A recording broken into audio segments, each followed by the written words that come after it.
Join me as I tell my story about the modular monolith, how I came upon this architecture, and how I thought I had invented it until I did some research.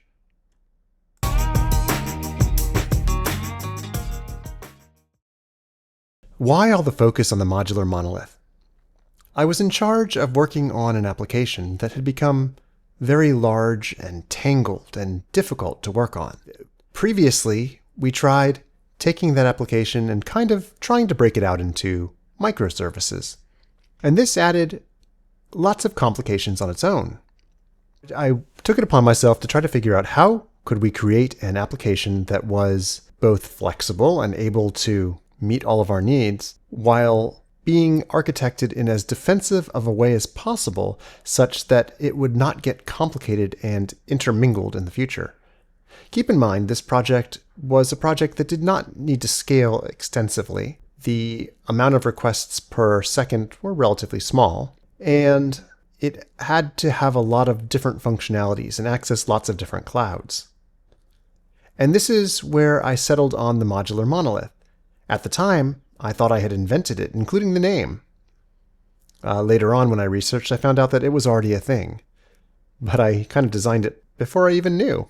When I saw that I could use JPMS services to make sure that the modules had no knowledge of the actual code that was running the logic, and when I saw that I could control very definitely the boundaries between the various modules and what dependencies the various modules used, and when I saw that I could, in code reviews, make sure that there was no use of anything that I did not expect, and that nothing within a module was being exported out to other modules, such that we didn't have any intermingling of code and flow in the program, I thought I was on to something pretty good.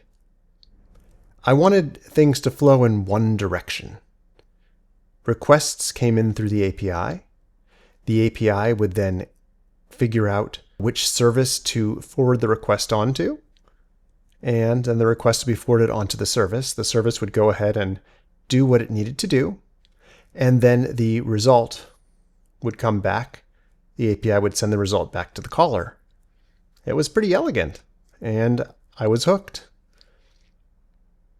I did find some difficulties, though. One thing was that the Google libraries for Google Cloud do not work well with Java Platform Module Services, with JPMS. There's a split package problem, and it was reported to them, but doesn't sound like they have any plans to make any changes for that. That required some kind of ugly stuff on my side to get that going, but the rest of things was pretty elegant.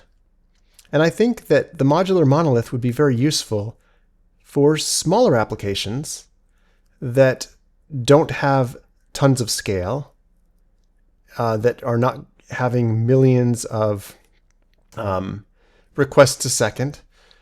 It's, I think, very worthy pattern to try out. And the nice thing is that just because you're going to a modular monolith does not mean that you can't later on switch to a microservice, because you already have those boundaries and those contracts defined. It's just that you get to start out without that complication, without the network issues where you have to worry about a request not going through, or what would happen if one service stopped working, but the dependent services were still working, what would happen there?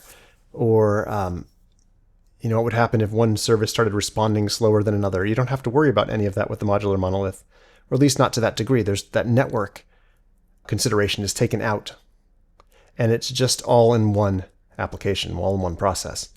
It does have downsides, of course, as I've covered in some of the videos that I did, but it also has lots of upsides.